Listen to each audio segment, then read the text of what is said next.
Welcome back to Beneath the Branches. Today I have our developmental therapist here with me, Amy Elmore, and we are going to talk about choosing childcare or school placement. And again, we're talking about the first 6 months home. This is our first 6 months home season. And this should apply to foster and adoption scenarios. The right childcare is one that really supports regulation, attachment, and safety, even more than academics. So I thought I'd put you in the hot seat, Amy. Where do you feel the most safe, regulated? What kind of environment do you feel the most safe and regulated? My safe, regulated space is going to be quiet. Yeah. Quiet, free of even distraction. I might even have white noise on in the background. Okay. It allows me to tune out everything else going on so that I can, hear myself think. Right. Yes. Yeah. Yeah. And I need to not, I need the white noise because I don't need something like all of a sudden a dog barking or hearing another conversation. And what it does is it alerts me, hyper alerts me. Yeah. And then I lose focus. That is why I've learned the white noise helps keep me focused so that I don't hear other things. I have a great auditory receptors, so I hear more than I should. Yeah. It's my superpower. Yeah. Yeah. I think for me, it's light is huge, like how the light is. Okay. So I can't, like, fluorescent lights kill me. I'm just like, no fluorescent lights. I get really Right. stressed if I'm under them for a long time. Complete silence. And then just reduced visual stimulation. I guess that's these are like all things that are the opposite of a school setting. Or opposite of a podcast. Yes, Let's do that. Yeah, let's put you in some big lights. stressors. Yeah. Right, so everyone can know exactly how you're feeling right now. But school settings really are. They're loud, they're noisy, they're distracting. They've got fluorescent lights 8 hours out of the day, Correct. So it's a very stress-inducing place. And then, so then our kids are coming to us and we've got to make this decision, like, where are they going to go during the day?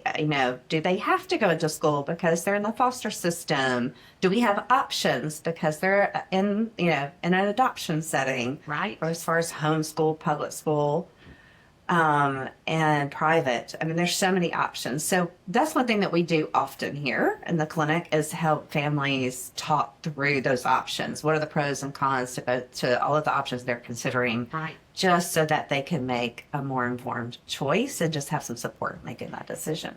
And then we have to figure out, because every child and every family is so different. So Yeah. to figure out what is really best for that family with siblings and best for the child. Does a parent need to return to work? And so we've got to figure out what is the best case scenario to set them up for the best regulation, attachment, and the behavior struggles that are going to come along with it because everything in the child's world has been turned upside down. Exactly. Yeah, and then we really, those first 6 months are all about attachment and regulation and creating felt safety. And they're not about learning. No, yeah, the first 6 months is all focused on non-learning tasks. And so you got to make a school decision, and that's not usually the priority of the first 6 months, but you have to make that decision often. Right. With a child, let's talk about a young child first, like a preschool, like a preschool toddler. Let's talk about those options. Mother's Day out, preschool, that kind of thing. I know that we often say it's important to delay putting them in a childcare setting apart from you in the first 6 months home. Can you talk a little bit about that? Yes. So we do, best case scenario, you get to be home in your new surroundings for 3 months. Let's just say that's best case scenario. But everybody is different. So if you cannot do that, or maybe returning to work, we try to help them think outside the box. Like, is there someone who could come into their home and help keep them? Is there a family member that could come stay with them so many days? Is there possibilities with work even to transition in slowly? back into work. But I mean, again, we live in the real world where a lot of those times it's not. So what I really enjoy doing is helping the family figure out what type of setting. So sometimes some Mother's Day Out programs aren't the best case scenario because they're not high structured enough. But then we also, got to remember, we don't want too much structure because that can be dysregulating too. So I don't want it to go into a place that's typically do this, and do this. So maybe a more higher functioning private preschool may not be the best fit. So it really depends on getting to know the staff at the school, going to see it, having that opportunity to experience it. And then my next favorite idea is letting the child go into a younger class, because we know from previous podcasts we've talked about what's going on within them developmentally.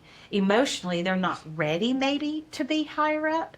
So for a younger child, even though we're 3, we might do better in the 2s because their expectations are to play and to be able to tolerate those surroundings. Well, that's really what we would want.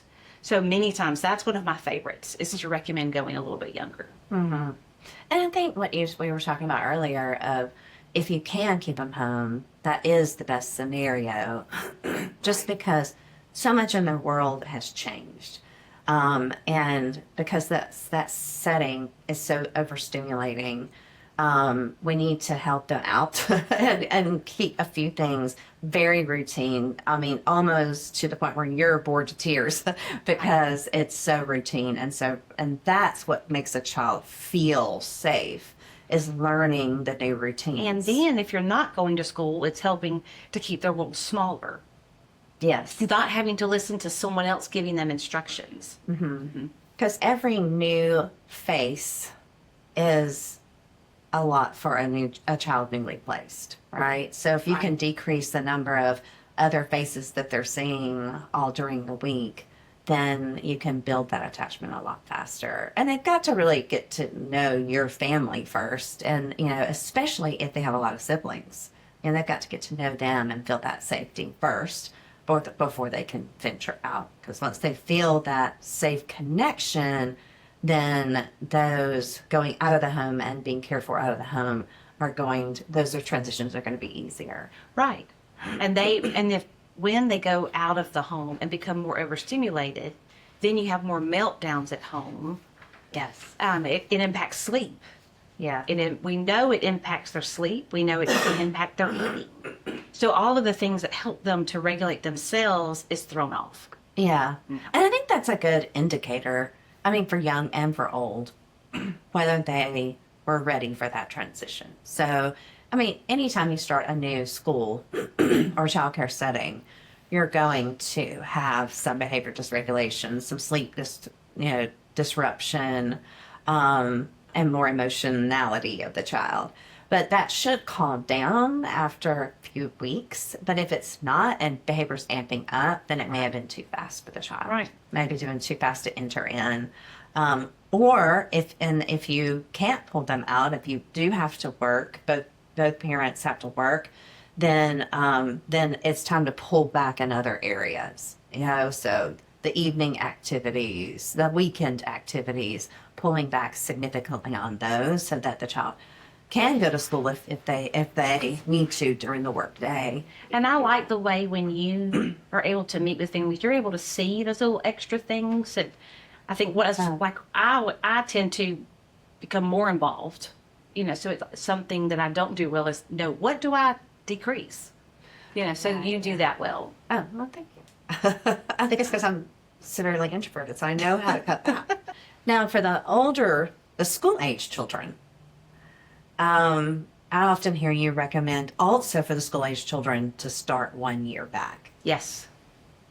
Tell me about that. So we know typically already, we've talked about the behaviors and the dysregulation. So if expectations are there through the academics to then, like a family may feel, if I don't hurry up and get them where they need to be, then they will get behind. They won't get caught up. But knowing that now with this new placement, and in most likely always going to a new school, then we also have to consider in that school, what are their expectations? So since we know my new saying is always public school is kindergarten is the new first grade.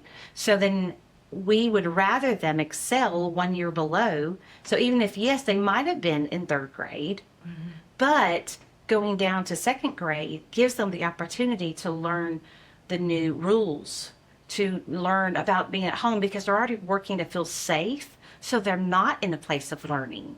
So then if we put them in a place where they're forced to have to learn, they will only fall behind. And so then we're just setting up for failure. Right. And I think especially in the cases where there's a language transition, then that is very nice to be able to repeat a grade, because that first year, if you're doing a language transition, that first year, you're just learning basic English. You're not really learning Survival English. history and science. And yeah, you're just learning that. So you're going to lose a year anyway of school. There are some exceptions where we don't place a year back.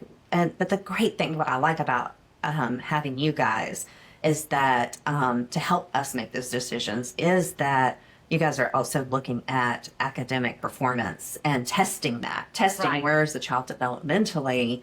Because if they're very far advanced, then we really probably don't want them back at year, Correct. Of course right? not, yeah. But if they're average to below average, then we know that's not going to hurt. That's going to help the child to be placed behind in 1 year in the school. And then it really, we rely on within the team, what type of behaviors are we seeing? Are there anxious behaviors? Are the behaviors anxiety, but you think it's more behaviors with attention? Which one are we seeing? Because it can mask that feeling of being inadequate. And so every child is so different. I mean, I know we typically will say, yeah, that's a rule of thumb, is we might go backwards, but it really depends on their age. It can depend on the size of a child. We've had that happen. It can depend also on the school setting. So some private schools are academically advanced by a year. Right. And so you wouldn't, that would be a different choice of grade placement than if you're going to an equivalent public school where it's not advanced a year, the academics aren't. Right. So that also makes a big difference. And then we have the options for homeschooling. Yes. Because that is one of our favorites. But again, I'm not a parent who I can go out there to the world and tell them I would do very poorly at that. I can tell you from experience with our last one, I tried to homeschool and work. And yeah, I mean, many a day I would fall asleep on the bed while she's sitting there going, Mom, wake What's up. next? What's next? Yes. But we do know we have so many families who are so good at it and are able to go out to the world and see what other options they could use. And then they can meet their child academically where they're at in so many levels. Oh, you're on a first grade level for this. You're on a kindergarten level for this, but third grade processing, and Right. comprehension when things are read aloud. And so it's just so different for each scenario. But that's what, again, that's our job. And, Yeah. and I feel like that's one thing that we can do, because we take into all those factors and figure out what is the best Right. situation for the family of the child. And even within if once you've chosen the direction you're going to go, the school setting you're going to go, there's also options for how to start. Okay. Yes. So we can do a delayed start. We can do gradual entry. We can do shortened days. So you don't just have to go from nothing to full-time school. Right. And that's where we can come in and write letters of recommendation. Now, sometimes it doesn't always work smoothly with the school, but it's always good to just talk to the school and see what they're open to. Right. Yeah. Having the opportunity with open discussion to see what will they let you do. And most of the time they're going to be based on behaviors and what they see. And just so everyone out there knows too, trial and error. Sometimes the schools will say, can we just try full days? And we've had someone like, sure, you can see, and then see what happens. But again, it all depends on your system, where they're going to go. Yeah, and you can know, like even if we're doing gradual entry, you know how to step it up based on whether the child is the child's anxiety level, their separation anxiety, their sleep disruption, regressions in behavior, difficulty with just basic routines, and how overwhelmed they get in busy environments. Like, those are the things we're looking for when we're looking for how fast we can enter into school. Right. Whether it's how many months, how many weeks, how many before school entry, how many hours they can go in a day, how many days a week they can go. Really, those are the behaviors that we're looking for and the key factors we're looking for in a child. And then for a school system, I mean, just because I work in several school systems and get to see a variety of them, many times the school may not see what the family is talking about. Yeah. And that's very hard to know that they are seeing a child coming home so dysregulated and not holding it together. But the school says, well, we don't see any of that. Right. And just having that open dialogue and that conversation about it, because then it feels like when you're sending them to school, again, now you feel like, well, am I doing the right thing? Because now they're losing it in the evenings.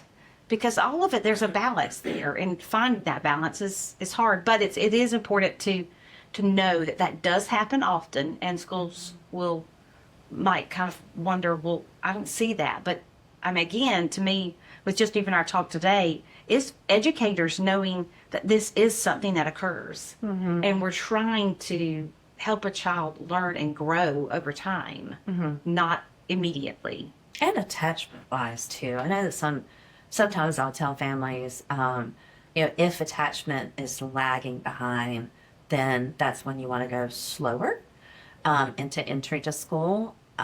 Especially if, even if they're fully attached to one parent, or that they're fully progressing on the attachment scale to one parent, but they're still rejecting another. That's a sign to slow down, Right. because that other parent needs and needs that opportunity to really build that attachment with the child. Right. And then that is when, like, the opportunities when you're talking about decreasing the other things, that's a great time to then bring in another parent to have those opportunities, rather than being on the go during that time. That's the parent that gets to spend quality time with them, and we can come up with activities. I think another thing we always say is that this is the time to take your max maternity paternity leave, right? Because there's so much foundation laid in those first 6 months home that and that you really need to take that max time. You will never get this time back with your child. You will never get this first opportunity for attachment to build the solid ground. Right. And the learning can come later. Right. A child cannot fully learn and develop unless their attachment is secure. Correct. Yes.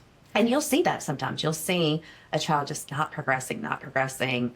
And sometimes it's not the inability of the child, it's the fact that this attachment isn't secure yet. And so the child's learning potential is greatly diminished. Right. So we have to affect or help them make changes within their nervous system, so that they know that they are safe. So they go, I can breathe. Yeah. Okay, now, what was it? What was I was trying to learn? Yeah, exactly. And not feel put on the spot, because that's what we see a lot too when we're looking at the developmental and we're doing the testing. A child who may have known their colors now doesn't, because they're in that fight or flight mode. And so now they can't show us what they know. But it's not I would love for the families to not feel that they're not progressing, because really they are progressing, because they're progressing in the love and attachment part. Yeah, exactly. Just because we're not learning at that moment and learning a new skill doesn't mean things aren't going in a good trajectory.